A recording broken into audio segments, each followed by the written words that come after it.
ہم گفتگو، تقریریں، واز یہ بہت سننے کے عادی ہو گئے.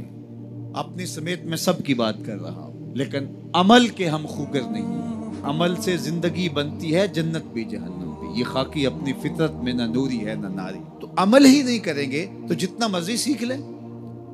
ایک بندہ روزانہ ڈاکٹر کے پاس جاتا ہے، اچھے سے اچھے ڈاکٹر کا روزانہ انتخاب کرتا ہے، پورا وقت دیتا ہے، فیس بھی ادا کرتا ہے اور اس سے نسخہ بھی لکھواتا ہے اور لا کے گھر میں دراز میں رکھ دیتا ہے. اگلے دن دوسرے ڈاکٹر کے پاس جاتا ہے اور اس کو ساری تفصیل بتاتا ہے، وہ اس کی تشخیص کرتا ہے، پھر تدبیر کرتا ہے، نسخہ لکھتا ہے، پھر وہ نسخہ لے کے آ کے گھر رکھ دیتا ہے اور تیسرے دن تیسرے ڈاکٹر کے پاس جاتا ہے.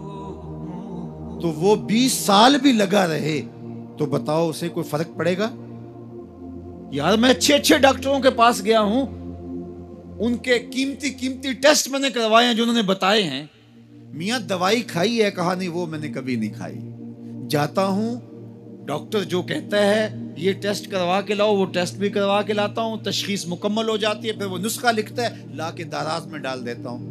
میڈیکل سٹور پہ کبھی نہیں گیا، دوائی خریدی نہیں، کبھی استعمال نہیں کی.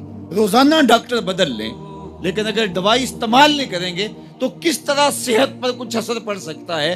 یہی تو ہم سب کر رہے ہیں. تقریریں روز سن رہے ہیں، واز سن رہے ہیں، تلقین سن رہے ہیں، لائیو بھی سن رہے ہیں، میڈیا پہ بھی سن رہے ہیں، الیکٹرانک میڈیا پہ بھی، سوشل میڈیا پہ بھی. اتنی ماضی کے اندر تو لوگ تقریر نہیں سنتے جتنی آج سن رہے ہیں، لیکن سن رہے ہیں.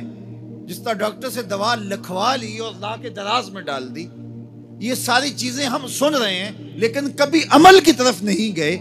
تو زندگی 20 سال جس طرح پہلے تھی آج بھی اسی طرح ہے اور پوری امت کا یہ مزاج بن گیا ہے. لہٰذا امت جہاں 70 سال پہلے کھڑی تھی آج بھی وہاں کھڑی ہے، اس لیے کہ ہم نسخے اچھے اچھے لکھواتے ہیں لیکن کبھی عمل نہیں کیا.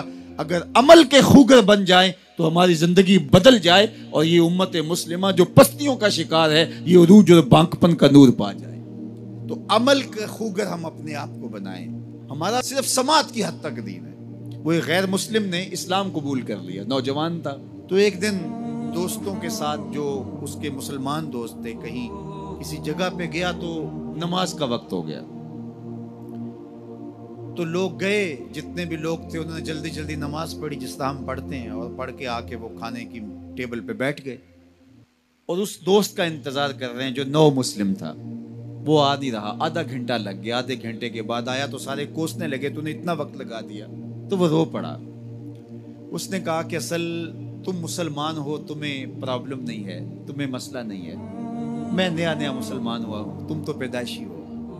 وہ جو میں نے نماز کا سنا ہے کہ بالکل اپنے آپ کو حاضر کرنا ہے اور اس طرح ہاتھ اٹھانے ہیں، پھر کعبۃ اللہ کا تصور کرنا ہے اور پھر پوری طرح سے جو خیال وسوسے آئے ہیں ان کو جھٹکنا ہے، یکسو ہونا ہے، پھر تصور کر کے ہاتھ باندھنے. تو مجھے اس پر کچھ وقت لگ جاتا ہے اور اس لیے لیٹ ہو گئی. اور تم تو ماشاءاللہ پیدائشی مسلمان ہو، تمہارے لیے تو یہ مسئلہ کوئی نہیں، تم تو ایسے جاتے ہو کھڑے ہو جاتے ہو. تو میں نیا مسلمان ہوا ہوں تو میرے لیے 15-20 منٹ تو اس کام پہ لگتے ہیں. تو وہ بیچارے بڑے شرمندے ہوئے کہ ہم تو نماز بھی پڑھ رہے ہوتے ہیں اور دکان کا سودا بھی بیچ رہے ہوتے ہیں.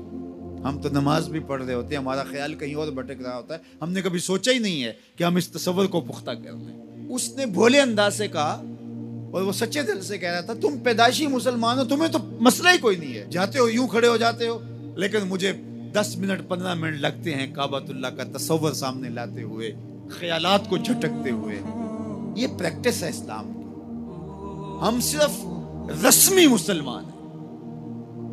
اقبال علیہ رحمہ نے جب شکوہ کیا نا تو شکوے میں ایک بات یہ بھی کہی کہ واعظ قوم کی وہ پختہ خیالی نہ رہی، برکے طبعی نہ رہی، شعلہ مکالی نہ رہی، فلسفہ رہ گیا تلقین غزالی نہ رہی، رہ گئی رسم آذان روح بلالی نہ رہی، مسجد مرثیہ خواہیں کہ نمازی نہ رہے، یعنی صاحب اوصاف وہ حجازی نہ رہے. ہماری نمازیں، ہماری اذانیں، ہمارے عمل بس زبان سے ہی ہے، روح تک اترے نہیں. دل مومن ہے تیرا نہ میرا، تو بھی نمازی میں بھی نمازی. جب تک اس کو نہیں بدلیں گے، کہتے ہیں کعبے گیا گل نہیں مک دیجئے دلوں نہ مکائیے. اس کو مسلمان کریں، اس کو درست کریں، اپنے عمل کو درست کریں.